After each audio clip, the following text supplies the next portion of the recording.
Living with an ex. Oh, my God. Wow. I mean, going through a breakup is hard enough, but to hear the next guy fucking your ex-girlfriend, and somebody's going to be getting laid before the other one, right? And God knows it has to be her, or it's going to be even worse, right? Be even worse for you, right? All right. Living with an ex. God damn it, that fucking cappuccino is delicious. Hey, Billy Blue Balls.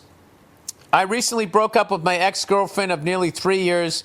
After over a year together, I genuinely thought I found the one, and we co-signed a lease on an apartment together. Unfortunately, the last year and change was pretty rocky in spite of us working towards a future together and even looking at engagement rings last month.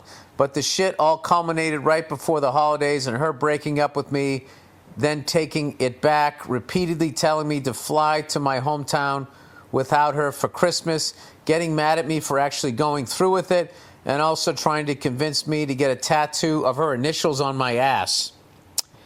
All right, buddy. You know what the great thing about me not being in this relationship is, and everybody listening, is we have clarity.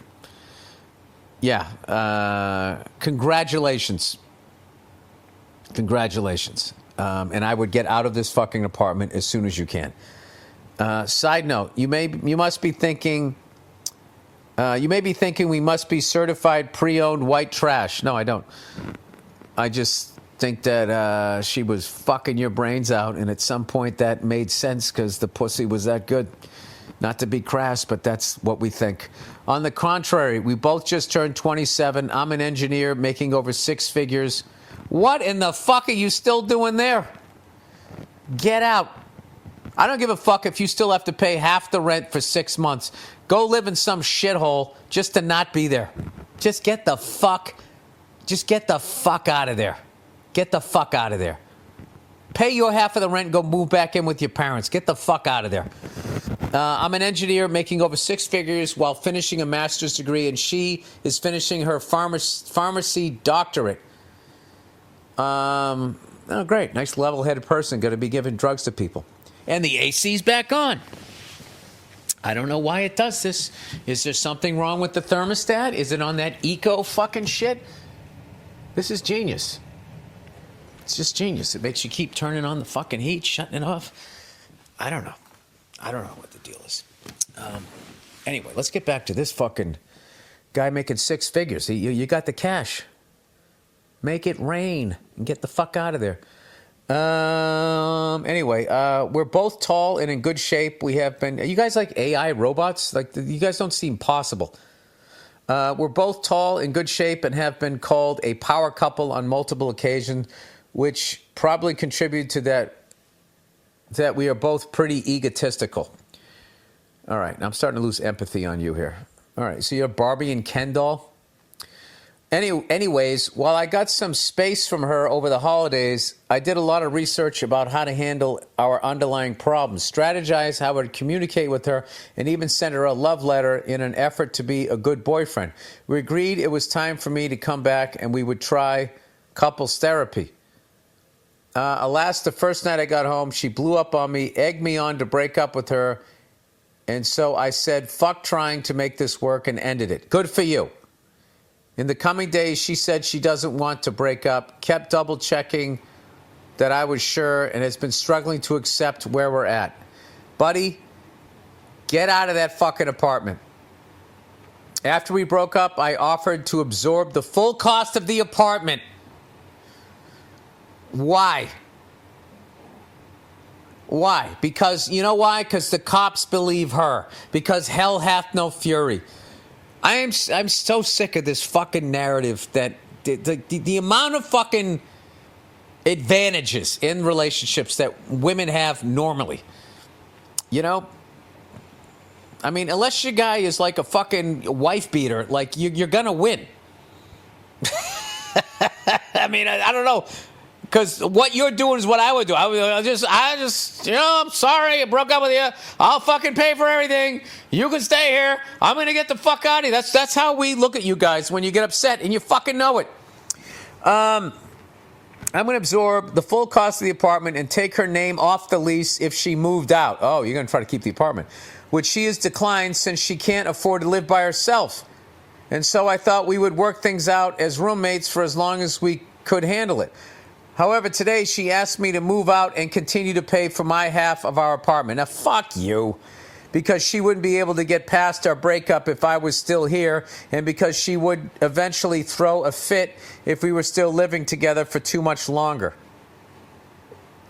I can afford to cave into her wishes and just be done with it without having to deal with the psycho, but I really don't want to basically pay her to live in a 1,200 square foot apartment by herself for the last 6 months of our lease. What should I do? You should break your lease.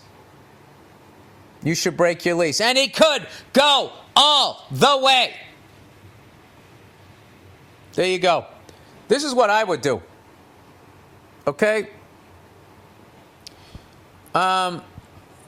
This is what I would do. I would get another place to live, sign a lease there. I'd take a day off from work without her realizing it. I would pack my shit up. I would get it the fuck out of there. And then I would tell the landlord that I moved out. That we broke up and I moved out and I'm not fucking paying anything else, and let him do whatever the fuck he wants to do. I would not, but I get it. If you do this, I get it. But this is just this classic fucking thing that when a relationship fucking ends, a woman feels, well, I need to get something out of this. Right? And the level of power that they have now with social media to say, and you were abusive and all of this shit, it's I'm coming with like fucking 1980s, 90s advice here. So, I don't know. In the dream scenario, that's what you would do. I would say this.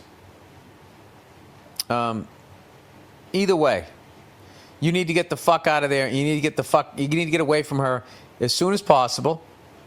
And you need to get another place as soon as possible. I would just get the fuck out of there. Just get the fuck out of there and I would just say, and then once you have your own place, you can kind of negotiate like, no, I'm not doing that. She's a pharmacist. She has fucking money. You're an adult. Just say, no, I'm not doing that. Just say, I'm not paying this. I'll pay half of it. That's the way you do it. Don't do all that psycho shit I said. Just say, listen, I'll pay for half. That's it. Okay? You are an adult and I'm not paying for that. And just remain calm. It's like, I lost 2 years of my life just like you did. Like, why don't you pay for my half of the fucking rent? Fuck you.